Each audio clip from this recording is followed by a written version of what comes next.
A chill commenter made me watch The Lion King again because he thinks hyenas are aggressive villains, loud, weird, gross, only looking out for themselves. But I think they were just part of a broken system. Think about it. How could one species turn a rich green land and its clear flowing river into a wasteland so quickly? Like, did they secretly have the power to control the weather? Magic. Or maybe, just maybe, the land was already falling apart and they were just the easiest ones to blame. Okay, so my first video got only 350 views, but this one dude made a comment, which is why I am making this video. The comment reads, "The hyenas are aggressive and do not care about the balance and circle of life that Mufasa and all the other animals in the Pride Lands rely on. As for the hyenas, they don't care about the Pride Lands or anyone for that matter. It says in the live-action remake that the land the hyenas have is all dead and gross because they made it that way." My past self would agree with you, but after tons of research, I think you should look at the other side. So, Disney wants us to believe that when Scar let the hyenas in, the land just magically dried up and died? Be for real. Hyenas don't eat grass, they don't drink rivers dry, and they definitely don't kill the sun. Nature says that hyenas are the main part of the circle of life. Yes, I don't bluff, guys. I come bearing facts, so hear me out. Mufasa's whole circle of life speech is a clear way of saying, everything the light touches belongs to me and my homies. Y'all, stay in the shadows. Clearly his mother never taught him to share. Oh wait, he didn't have a mother. Emotional, damn it! Makes sense. Hyenas, specifically spotted hyenas, the crocuta, are known for cleaning the ecosystem.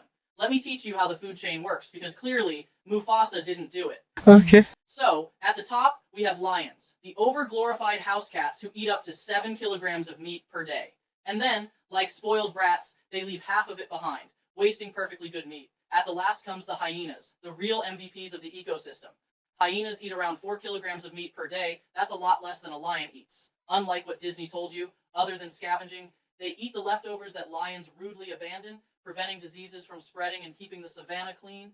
Their stomach acid is so strong they can digest bones, hooves, and even diseased carcasses, things lions wouldn't even touch. Basically, they're the waste management service of the animal kingdom. So somehow, despite eating less than lions, despite cleaning up after them, they're the ones who supposedly wiped out all the animals. Make it make sense. And yet, Mufasa had the audacity to stand up on that rock, give a whole TED talk about balance, and banish the very species that keeps the system running.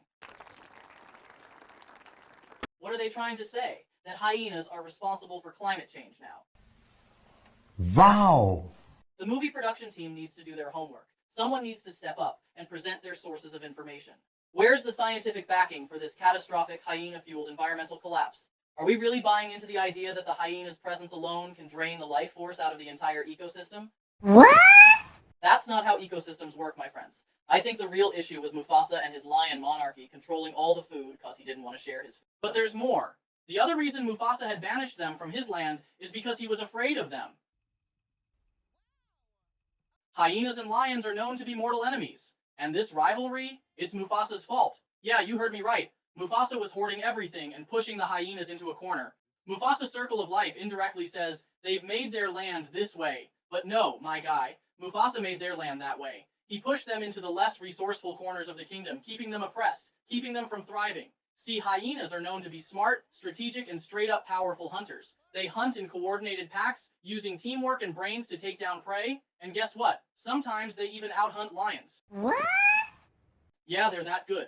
And if Mufasa had given them a chance, with their brains and strategies, they must have been equals to the lions. And Mufasa, the top dog, couldn't see that happening. He wanted every good part for his blood only. Heck, he even refused to share with his brother. I think the only reason he didn't forgive Scar in the prequel is because he knew if he did that someday, he'll be the one leading.